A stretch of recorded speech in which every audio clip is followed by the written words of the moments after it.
গাছ বলা যায়, একটা চারা গাছ। যেই গাছে বাদাম ধরেছে, যে শুধু মানে কি বলা যায়, আগাল, মানে যেটা গাছের যে আগাল আছে, যে আগালের মধ্যে যেটা মনে করেন যে একই জায়গায় একসাথে একখানে দেখেন 5টা বাদাম কিভাবে ধরছে।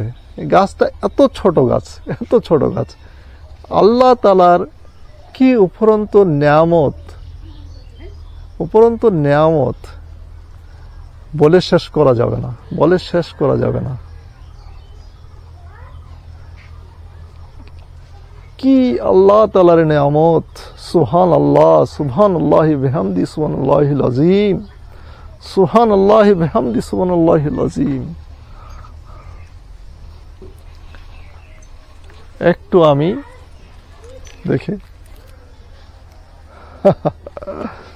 এই যে দেখেন, আসলে না দেখলে বিশ্বাস করা কঠিন হয়ে যায়। আসলে আল্লাহ তাআলার নেয়ামত কত সুন্দর।